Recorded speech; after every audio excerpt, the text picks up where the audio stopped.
अब हम स्वागत करेंगे उज्ज्वला का, जो हमारे हरिओम एकेडमी में 10th क्लास से पढ़ी हैं। 10th क्लास में कोविड के कारण ये उतना अच्छा नहीं कर पाई जितना इनको उम्मीद था, लेकिन इन्होंने हार नहीं मानी और अंततः 12th क्लास में बेहतरीन 85% के साथ अपने स्कूल में दूसरा स्थान प्राप्त किया है। इनका मैथ्स में 98 मार्क्स है, फिजिक्स में 80 है, केमिस्ट्री में 81 है, इंग्लिश में 86 है और कंप्यूटर साइंस में 83 है। जबरदस्त नंबर है इनका। उज्ज्वला, आपका जोरदार स्वागत है हरिओम एकेडमी के यूट्यूब चैनल पे। कुछ सवाल करेंगे हम लोग, आपको आराम से बताना है, टेंशन नहीं है। जैसे कि सभी बच्चों का सवाल होता है कि मतलब टॉपर्स ऐसा क्या करते हैं जो सामान्य बच्चे नहीं कर पाते, जिनके कारण वो टॉप कर जाते हैं और बाकी लोगों का नंबर उतना नहीं आ पाता। तो आपको अपना ओवरऑल स्ट्रैटेजी बताना है, आराम से बताइए, कोई दिक्कत नहीं। और ये भी बताना है कि आपका सारा सब्जेक्ट में लगभग एक जैसा नंबर कैसे है। फर्स्ट ऑफ ऑल मैं सारे बच्चों को एक बोलना चाहूँगी कि प्रैक्टिस जो होता है वो सबसे इम्पॉर्टेंट जो फैक्टर है, वो सबसे इम्पॉर्टेंट है कि आप प्रैक्टिस करते रहो। अगर आपने प्रैक्टिस नहीं की एक बार भी किसी चीज़ की भी, तो ये डिफिकल्टी आती है जब आप बोर्ड एग्जाम में जाओगे। तो बहुत सी बात है कि आप 3 घंटे बैठ के एग्जाम दे रहे हो, आपके सामने न्यू क्वेश्चन आएंगे, तो अगर आपने प्रैक्टिस की है तो it's easy to complete them. Like इतने सारे बच्चों के बीच आप अकेले नहीं हो, आप कम से कम 1.5 लाख 2 लाख बच्चे पर डे एग्जाम दे रहे हैं, सीबीएसई का हो चाहे जैक हो चाहे एचएससी का। तो उतने सारे बच्चों को कॉम्पिटिट करने के लिए आपको एक परफेक्ट स्ट्रेटजी चाहिए होती है। तो अकॉर्डिंग टू मी मैंने एक परफेक्ट रूटीन बनाया था कि मेरे को 100% रिजल्ट देना है। तो उसके लिए मैंने फर्स्ट ऑफ ऑल एक रूटीन में सेट किया था कि वो कितने देर तक कितना सब्जेक्ट पढ़ना है। तो फर्स्ट ऑफ ऑल बच्चों की गति रहती है, वो कंटिन्यूअस स्टडी करते रहते हैं। जैसे पिछले ईयर का ही मैं बात करूँ तो मेरे जो सीनियर थे वो लगातार 2 या 3 घंटे स्टडी करते रहते थे। तो मैं आगे जो मेरे जूनियर्स है उन्हें ये बोलना चाहूँगी कि कंटिन्यूअस स्टडी मत करो, 45 मिनट्स पढ़ो, अच्छे से पढ़ो, एक एक कॉन्सेप्ट याद करो और उसके बाद 15 मिनट का ब्रेक लो। लेकिन इतना बीच जो 15 मिनट का ब्रेक है उसमें फ़ोन मत यूज़ करो, बिकॉज अगर आप फ़ोन यूज़ करते हैं तो वो 15 मिनट 3 आवर्स में कब चले जाते हैं आपको भी नहीं पता है। तो जो 15 मिनट्स है उसमें आप आराम से बैठो, जो आपने पहले पढ़ा उसको रिकॉल करो और उसके बाद आप देखेंगे कि आपके किस कॉन्सेप्ट में आपको गलती लग रही है या फिर आप कौन सी चीज़ को रिकॉल नहीं कर पा रहे हो। उसके बाद वापस से आप बैठो फिर पढ़ो। और मैं ज़्यादा यही अच्छे से एडवाइस देना चाहूँगी कि मैथ्स आप सबसे लास्ट में करो, क्योंकि मैथ्स जो प्रैक्टिस वाला सब्जेक्ट है, अगर आप प्रैक्टिस नहीं कर रहे हो तो मैथ्स में आपका नंबर आना बहुत मुश्किल है। चलिए, बहुत बढ़िया। अब अगला सवाल ये है कि आपका सारा सब्जेक्ट में इतना अच्छा नंबर कैसे है, मतलब आप पांचों सब्जेक्ट को कैसे मैनेज, उसको विस्तार से। तो फर्स्ट ऑफ ऑल जो बात है कि हर बच्चे का क्वेश्चन यही होता है कि पांचों सब्जेक्ट मैनेज करना हर एक बच्चे के लिए मुश्किल सी बात होती है। और फर्स्ट बात है कि ये मेरे लिए भी थी। तो मैंने जो शेड्यूल जो बनाया था उसमें मैंने परफेक्ट टाइमिंग रखी, हर एक सब्जेक्ट को प्रीफरेंस दिया था। बहुत सारे बच्चे होते हैं कि उन्हें अगर फिजिक्स में इंटरेस्ट है तो वो केमिस्ट्री नहीं पढ़ते हैं, मैथ्स में इंटरेस्ट है तो वो फिजिक्स नहीं पढ़ते। लेकिन ऐसा कोई बात नहीं है, अगर इंटरेस्टेड है आप कोई सब्जेक्ट में तो सबसे फर्स्ट आप क्या करो, रूटीन में उसको रखो। सबसे पहले इंटरेस्टेड सब्जेक्ट अगर आप पढ़ोगे तो एनसीईआरटी जो इंटरेस्टिंग बन जाएगी। जब एनसीईआरटी एक बार आप पढ़ना स्टार्ट कर दोगे तो आपको फिर लगेगा कि हाँ अगर मैं फिजिक्स पढ़ रहा हूँ मैं तो मैं केमिस्ट्री पेपर ट्राई करके देखता हूँ। तो ये जो होती है स्ट्रैटेजी बहुत बेस्ट स्ट्रैटेजी होती है। जैसे कि मुझे इंटरेस्ट था फिजिक्स में, तो मैंने अपने शेड्यूल में सबसे पहला जो सब्जेक्ट रखा था वो था फिजिक्स। उसके बाद मैंने उसे 45 मिनट पढ़ा, फिर ब्रेक लिया। उसके बाद मैंने इंग्लिश, कंप्यूटर जैसे सब्जेक्ट ट्राई किए, फिर केमिस्ट्री। मेरा लीस्ट फेवरेट सब्जेक्ट मैथ्स था, स्टिल मैंने उसको लास्ट में रखा, क्योंकि मेरे को लगा कि हाँ अगर मैं first of all interesting subject से किसी भी चीज़ को स्टार्ट करूँगी तो मेरा एक इंटरेस्ट जो है, जो फ्लो है, स्टेबिलिटी है, वो बनी रहेगी। तो उसी के लिए उसके बाद मैं अपने जो लीस्ट फेवरेट सब्जेक्ट है वो पढ़े और फिर मैथ्स सबसे मेरा लीस्ट था वो सबसे लास्ट में था। तो जो फिजिक्स से जो मेरा फ्लो बना कि हाँ मेरे को पढ़ना है, तो वो एक ऑब्जेक्टिव जो है, आपका गोल है कि आपको फ्यूचर में बहुत कुछ अच्छा करना है, तो वो होता है ना। अगर आप एक चार्ट पेपर में अगर अपने घर में लगा देते हो तो उससे होता है कि आप कोई भी सब्जेक्ट पढ़ रहे हो तो आपको याद आता है कि आपको कुछ ना कुछ करना है, फ्यूचर में कुछ एग्जाम क्रैक करना है, तो उससे आपको मोटिवेशन भी आता है। तो मैं बच्चों को यही बोलना चाहूंगी कि पहले इंटरेस्टिंग सब्जेक्ट से पढ़ाई करो, उससे एनसीईआरटी इंटरेस्टिंग बनेगी, जैसे ये सब होने लगेगा तो उसके बाद आप अपने लीस्ट फेवरेट सब्जेक्ट पे ध्यान दे सकते हो। जैसा कि आपने बताया कि सबसे पहले इंटरेस्टिंग को पढ़ना चाहिए, तो इनका जो बात है उसको कंक्लूड इस तरीके से करेंगे कि बच्चे इसलिए नहीं पढ़ते हैं सारा सब्जेक्ट कि उनको कुछ सब्जेक्ट पसंद है, कुछ सब्जेक्ट पसंद नहीं है। तो करना क्या चाहिए कि जो पसंदीदा सब्जेक्ट है वो तो पढ़ना ही है, बाकी में इंटरेस्ट डेवलप करना चाहिए, चाहे वो टीचर का मदद से हो, चाहे खुद से हो, या अपना गोल देखते हुए कि यदि हम बाकी सब्जेक्ट्स को नहीं पढ़ेंगे तो मेरा नंबर उस तरीके से नहीं आ पाएगा। चाहे कि आप कॉम्पिटेटिव एग्जाम दीजिएगा तो पीसीएम में, बेस केमिस्ट्री में तीनों का सेम वेटेज है, इसीलिए इंटरेस्ट डेवलप करना बहुत जरूरी है। चलिए अब अगला सवाल आपसे पूछेंगे कि साल भर की तैयारी जो होती है काफ़ी हैक्टिक होती है, तो उसमें मोटिवेटेड रहना बड़ा मुश्किल होता है। कभी आपका टेस्ट में अच्छा नंबर आता है, कभी कम नंबर आता है, कभी किसी का ज़्यादा नंबर आ जाएगा, तो आदमी मोटिवेटेड डिमोटिवेटेड होते रहता है। तो आप साल भर फोकस और मोटिवेटेड किस तरीके से? तो साल भर की जो स्टडी होती है बहुत हैक्टिक शेड्यूल रहता है कि आपको पहले स्कूल मैनेज करना है, फिर कोचिंग मैनेज करनी है, उसमें टेस्ट सीरीज रहती है, उसमें भी आपको बेटर परफॉर्म करना है। तो उसके लिए मैं बोलना चाहूँगी कि आप जितना पढ़ सकते हो उतना पढ़ो और एग्ज़ाम दो।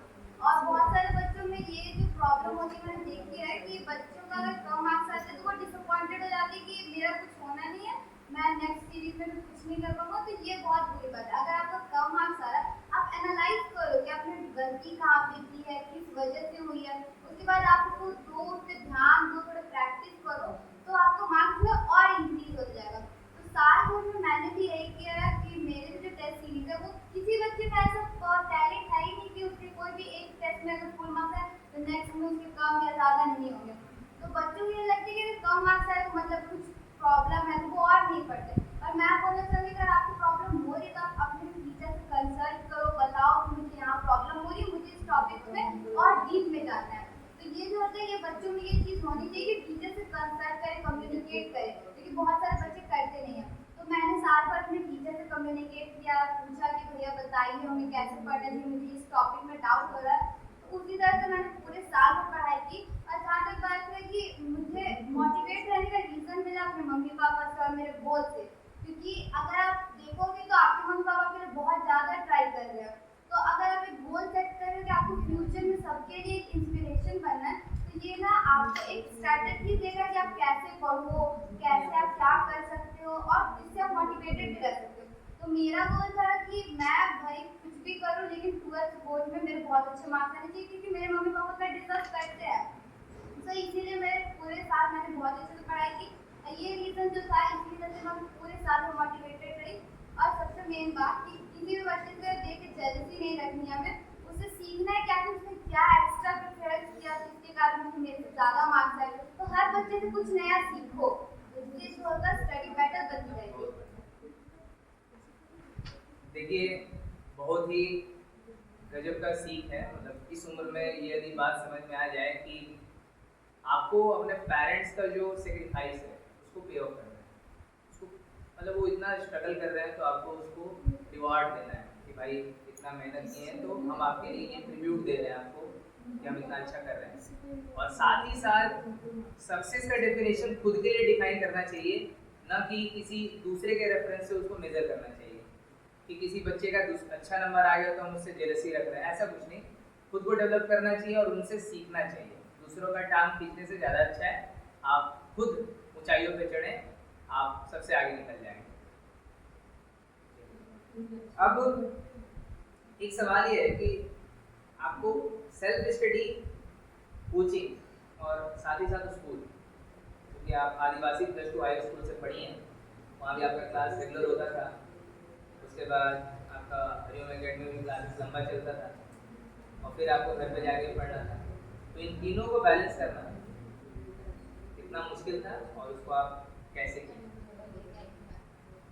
तो जो पूरे साल भर में स्कूल भी जाना रहता है, कोचिंग क्लासेस भी होती है, फिर सेल्फ स्टडी भी करनी रहती है। तो कौन सी बात है, अगर आप सेल्फ स्टडी नहीं कर रहे हो तो ये बहुत बड़ी प्रॉब्लम है, क्योंकि आपके जो स्कोर है वो और डिक्रीज करते जाएगा।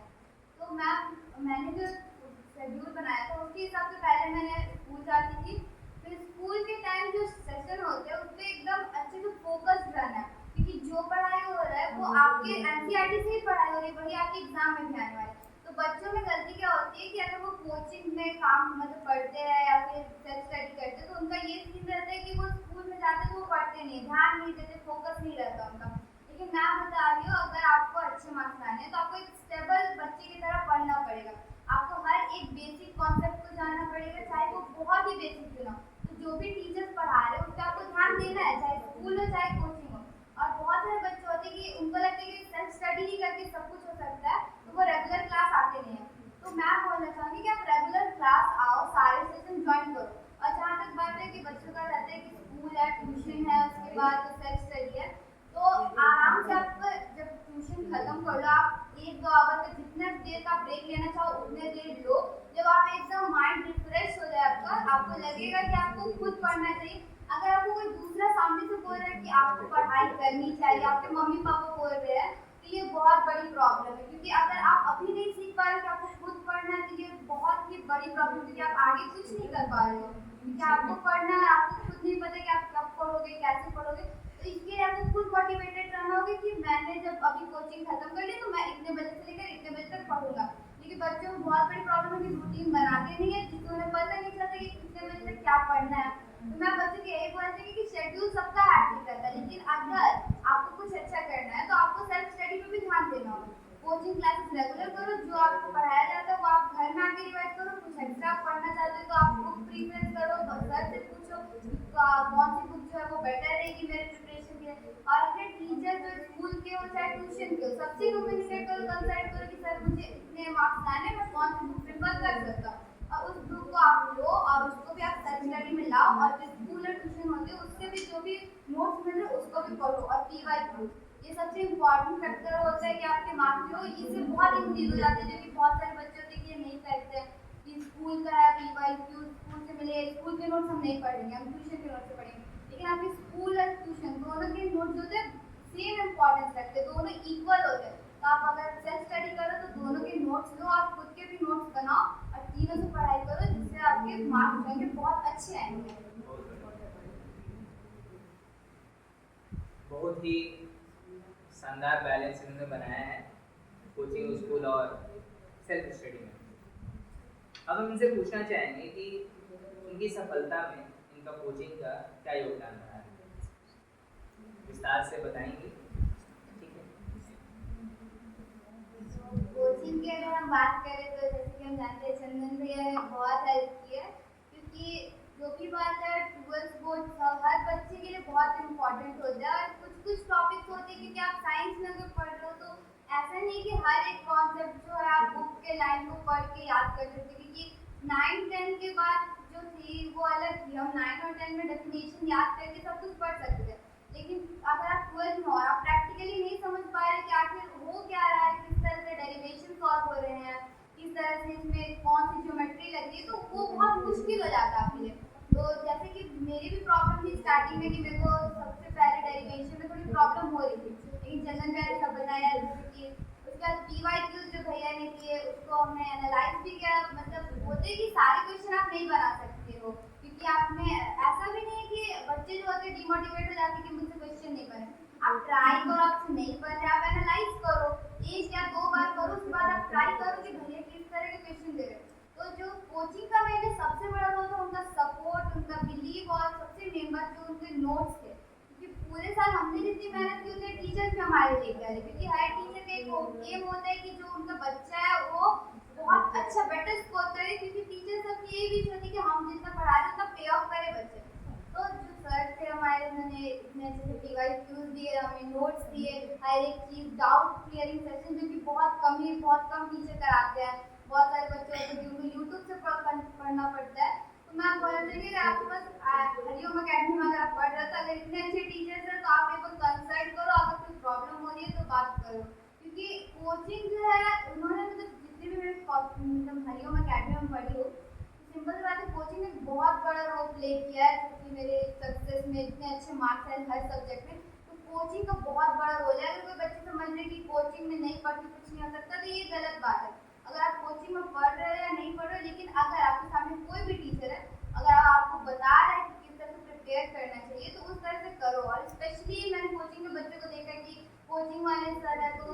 ध्यान नहीं देते बात को, लेकिन कोचिंग की बात को ध्यान से रखो, क्योंकि चंदन पहले से टीचर मिलते नहीं है, वैसे एक ही टीचर है। और मैं सबको ये बोलना चाहूँगी हरिओम अकेडमी वालों को कि चंदन बच्चों पर उसकी बात पे ध्यान दो, क्योंकि बहुत बड़ा रोल प्ले किया है सर ने हमारे सब्जेक्ट में।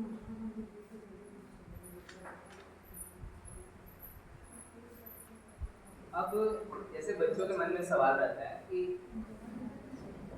कौन सा बुक्स पढ़ें हर एक सब्जेक्ट के लिए, एनसीईआरटी पढ़ें कि ना पढ़ें, मैथ्स में हो चाहे फिजिक्स में हो चाहे केमिस्ट्री में हो, तो कौन सा बुक्स पढ़ें, उसमें क्या ध्यान रखें और एज अ प्रीवियस ईयर कौन सा बुक रेफर करें।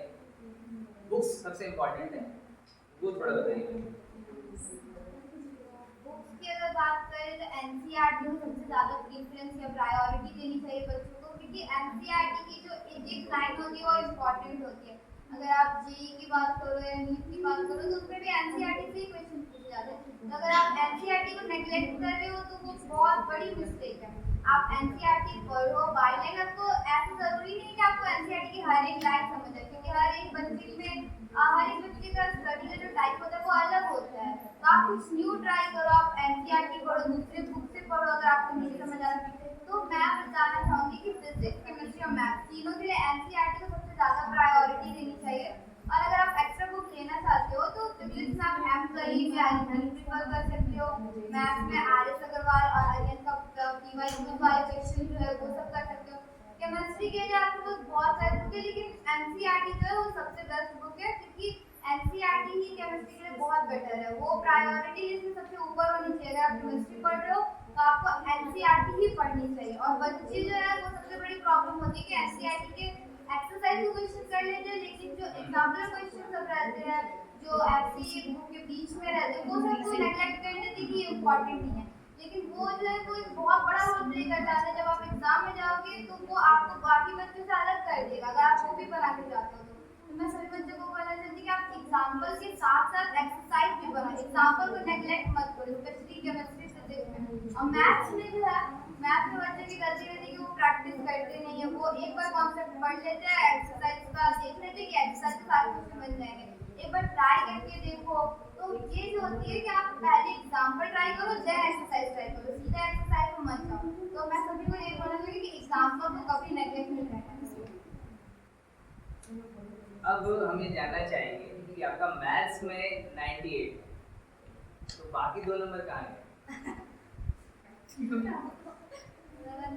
मेरा मैथ्स में 98 मार्क्स है, और सच बताना चाहो तो 2 मार्क्स जो थे वो मेरी सिली मिस्टेक की वजह से कटे हैं, क्योंकि मैंने एमसीक्यू की बहुत प्रैक्टिस की थी। और जहाँ तक बात है जो थ्योरेटिकल जो हमारा पेपर आता है रिटन पेपर, उसमें जो है मैंने एक दो क्वेश्चन को नेगलेक्ट कर दिया था। मेरी जो वही गलती थी कि मैंने एनसीईआरटी के एग्जाम्पल नेगलेक्ट किए थे। तो मैंने जो एग्जाम्पल नेगलेक्ट किया था वही क्वेश्चन जो था वो बोर्ड से क्वेश्चन में था। तो जो मैंने पहली बात था कि टाइम मैनेजमेंट मेरे को देखना चाहिए था और अपने मिस्टेक्स पे ध्यान देना चाहिए। बहुत बच्चे की जैसे मेरी भी यही गलती है कि मैंने एक बार आंसर लिखा, उसको दोबारा चेक करके देखा नहीं कि मेरा आंसर सही है कि नहीं, तो उसके वजह से मेरे 2 मार्क्स कट हुए हैं। तो लगता है अब अंतिम सवाल आपसे पूछेंगे कि बहुत से बच्चों का सवाल रहता है कि कंपटीशन की तैयारी कब से करें, चाहे वो जेई का हो, सीयूईटी हो, या जो भी एग्जाम का तैयारी हो फ्यूचर में करना चाहते हैं, उसकी तैयारी कब से करनी चाहिए, उसके बारे में बताइए। तो अगर आप कोई कॉम्पिटिटिव एग्जाम देने की तैयारी कर रहे हो, अगर आपने सोच रखा है कि आपको फ्यूचर में ये कॉम्पिटिटिव एग्जाम देना है, तो उसकी तैयारी 11th के फर्स्ट डे से ही स्टार्ट कर दो। क्योंकि बहुत सारे बच्चों को, जैसे कि मेरी भी यही मिस्टेक थी कि मैंने 11th की स्टार्टिंग में सोचा नहीं, कि मुझे लगा 11th इम्पॉर्टेंट है नहीं, तो बच्चे जो होते हैं 11th में मार्क्स लाने के लिए पढ़ लेते हैं फिर छोड़ देते हैं। लेकिन 11th में वो बहुत बड़ा रोल प्ले करता है कॉम्पिटिटिव एग्जाम में। उसके most of the question 11th के कॉन्सेप्ट से आते हैं, अगर आपने उनको पढ़ा नहीं अच्छे से तो आपको नहीं आएगा वो। तो मैं बच्चों को ये बोलना चाहूँगी कि आप 11th की जो है फर्स्ट डे से स्टडी का एकदम पूरा फिक्स रखो कि आपको ये अगर करना है, एग्जाम को क्रैक करना है, तो आप 11th के फर्स्ट डे से एकदम फिक्स तैयारी रखो। आपको जो नोट्स मिल रहा है आप वो पढ़ो, एक्स्ट्रा बुक लेना है तो आप वो लो, सर से पूछो कि आपको जेई या सीयूईटी देना है तो कौन सी बुक जो है बेटर रहेंगे ऑप्शन में, तो आप वो बुक से पढ़ो। तो मैं ये बोलना चाहूँगी अगर आपको कोई भी क्रैक करना है एग्जाम, तो आप 11th के फर्स्ट डे से स्टार्ट करो क्योंकि वो सबसे बेटर टाइम होता है। कि जैक बोर्ड में ऑब्जेक्टिव क्वेश्चन आता है और सब्जेक्टिव आता है, तो ऑब्जेक्टिव को कैसे अप्रोच करें और फिर सब्जेक्टिव को कैसे अप्रोच करें ताकि दोनों में अच्छा स्कोर है। ऑब्जेक्टिव के लिए आपके पास एनसीईआरटी बुक है, और जहाँ तक बात है तो ऑब्जेक्टिव के लेवल जो होते हैं वो बहुत मतलब अच्छे लेवल के क्वेश्चन आते हैं, तो अगर आपके पास बेसिक नॉलेज है तो वो सॉल्व हो सकते हैं। तो एक जो मेन पॉइंट होते हैं जो बच्चे नेग्लेक्ट कर देते कि टीचर ने बताया तो कुछ पॉइंट्स नेग्लेक्ट कर देते, पढ़ना जो है उनको कम करना, इसीलिए तो कोई भी पॉइंट नेग्लेक्ट मत करो क्योंकि ऑब्जेक्टिव में बाय लाइन क्वेश्चन पूछे जाते हैं। आपको एक बहुत बड़ा पैराग्राफ नहीं दिया जाएगा, आपको एक एनसीईआरटी की कोई लाइन उठा के दे दी जाएगी और उसमें 4 ऑप्शन रहेंगे, तो एनसीईआरटी पढ़ो, जो टीचर नोट्स में आपको पॉइंट बता रहे स्पेशली हाईलाइट करने, तो सर बताते हैं कि ये पॉइंट इंपॉर्टेंट है, वो ध्यान से एकदम अच्छी जगह लिख लो, उसको हाईलाइट कर लो क्योंकि वो question most of the time आता है। और जहाँ तक बात है सब्जेक्टिव का पेपर, तो सब्जेक्टिव पेपर के लिए आपको केवल पीवाईक्यू के करने हैं क्योंकि प्रीवियस ईयर क्वेश्चन जो रहते हैं उसी के पैटर्न पे जैक बोर्ड में क्वेश्चन पूछे जाते हैं, तो अगर आप उस तरह पे उस पैटर्न में 4 या 5 क्वेश्चन बना रहे हो, आप सब सॉल्व कर रहे हो, तो आपके लिए सब्जेक्टिव का पेपर इजी होगा। ऑब्जेक्टिव पेपर हल्का टफ हो जाता है बच्चों के लिए क्योंकि वो एनसीईआरटी पढ़ते नहीं है, तो मैं बच्चों को सजेस्ट करूँगी कि आप एनसीईआरटी पढ़ो क्योंकि एनसीईआरटी के बाय लाइन क्वेश्चन हमें पूछे जाते हैं। अच्छा, इसमें एक एडिशनल सवाल मेरा है कि पिछला साल जो एग्ज़ाम हुआ था उसमें ऑब्जेक्टिव हूबहू मॉडल से आ गए थे जैक बोर्ड में, इस साल हुआ नहीं वैसा, तो मैथ फिजिक्स केमिस्ट्री तीनों में बच्चे फंसे, खासकर फिजिक्स में क्वेश्चन उनको नया लगा, तो उसको टैकल आप कैसे किए और क्या मतलब ऐसा हुआ कि अगर फिजिक्स में भी अच्छा है, केमिस्ट्री में भी और मैथ्स तो आएगा। तो बहुत सारे बच्चों का रहता है कि प्रीवियस सेशन 2022 में जैसा पेपर आया था कि मॉडल पेपर आया था, तो सब बच्चों को लगा कि इस बार भी बढ़िया आएगा, लेकिन ये बहुत बड़ी मिस्टेक हो जाती है कि आपको लगता है कि जो मतलब पिछले ईयर आया वही क्वेश्चन इस बार भी आ सकता है। तो जो मेरी बात थी, तो जब मैंने फिजिक्स की पढ़ाई की, केमिस्ट्री की पढ़ाई की, तो मैंने जो 2020 के पेपर थे वो सॉल्व किए, जो मुझे लगता था कि उसके पैटर्न पे आ सकते हैं वो, और कुछ एक्स्ट्रा क्वेश्चन जो कि मतलब अनएक्सपेक्टेड क्वेश्चन आए थे फिजिक्स में। तो मैं बच्चों को ये बोलना चाहूँगी कि आप सारे चैप्टर को अच्छे से पढ़ो, कोई भी पॉइंट ऐसा नहीं है जो कि नेग्लेक्ट करने लायक है, आप हर एक पॉइंट अगर पढ़ रहे हो, हर एक कॉन्सेप्ट, हर एक टॉपिक पढ़ रहे हो, तो ये जो पेपर है वो आपके लिए बहुत ईजी रहेगा। तो जैसे कि मैंने किया था कि 2022 का पेपर देख के मैंने ऐसा नहीं है कि वही पेपर ही तैयारी की थी कि ऐसे ही क्वेश्चन आएंगे मुझे ऐसे ही पढ़ना है, कभी कभी क्वेश्चन जो होते हैं अनएक्सपेक्टेड आ जाता है, आपने प्रिडिक्ट नहीं किया था कि ये क्वेश्चन कभी आएगा, तो ऐसा कभी नॉर्मल आया नहीं। इससे बेटर है कि आप सारे कॉन्सेप्ट पढ़ लो जितने आपको पता है, आपके सर ने कराया है, स्कूल में हुआ है, कोचिंग में हुआ है, वो सब पढ़ो, और उसके बाद अपने नोट्स में जितने सब कुछ भी नेग्लेक्ट मत करो, जिसके कारण ये होगा कि आपको बोर्ड में अगर क्वेश्चन अलग आते भी है तो आपको कोई प्रॉब्लम नहीं होगी, आप इजीली उसको सॉल्व कर पाओगे। तो मैंने भी अपने नोट्स प्रिपेयर किए थे, एक्स्ट्रा जो सर ने बताया था वो पढ़ा था, स्कूल के सर ने जो दिया था वो सब पढ़ा था, इसीलिए मुझे इतनी कोई प्रॉब्लम नहीं हुई। एक चीज है कि जैसे पढ़ाई के दौरान हम बार बार कहते थे कि जैक बोर्ड सीबीएसई को फॉलो करता है, सीबीएसई आईएससी को फॉलो करता है, तो इसीलिए जैक बोर्ड को हम आपका सीबीएसई का प्रीवियस ईयर रिकमेंड करते थे। तो हम बोले कि जो भी सीबीएसई का ऑब्जेक्टिव क्वेश्चन है उसको आप यदि कर लेते हैं तो जैक बोर्ड का जो ऑब्जेक्टिव क्वेश्चन होगा कहीं ना कहीं उससे इंस्पायर्ड होगा। तो आपको ऐसा लगा पेपर में कि ऐसा कुछ हुआ? हाँ, actually most of the questions थे सीबीएसई के प्रीवियस ईयर से थे, तो ये बहुत अच्छी बात है कि ऑब्वियसली हमारी हम अकेडमी पढ़ते थे, तो आपने बताया ही था कि सीबीएसई जो है उसके अगर आप ऑब्जेक्टिव्स कर रहे हो तो जैक बोर्ड में वही ऑब्जेक्टिव आएंगे, तो मोस्ट ऑफ द क्वेश्चन जो थे वो सीबीएसई के जो प्रीवियस ईयर क्वेश्चन थे उससे आए थे, तो वो बेटर ऑप्शन है मेरे लिए क्योंकि मेरे को सब आ ही रहा था, समझ आ रहा था क्योंकि मैंने उस सब की पढ़ाई की।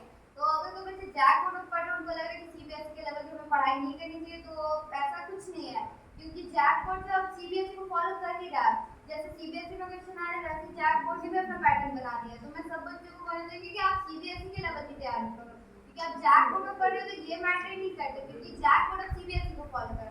तो इस बार के क्वेश्चन अगर आप देखोगे तो आप सीबीएसई का जो क्वेश्चन आया सेम उसी पैटर्न से जैक बोर्ड ने क्वेश्चन दिया, तो अगर आप पढ़ रहे हो तो आप सीबीएसई का लेवल को पढ़ो। और सीबीएसई लेवल से पढ़ने से ये भी फायदा है कि आप जेईई नीट में जो पेपर बनता है वो भी सीबीएसई बनाती है, तो आपको ओवरऑल तैयारी को स्टैंडर्ड बना के रखना चाहिए। सवाल तो बहुत हैं, लेकिन समय के अभाव के कारण अब हम लोग अपना इंटरव्यू समाप्त करेंगे। जोरदार तालियों से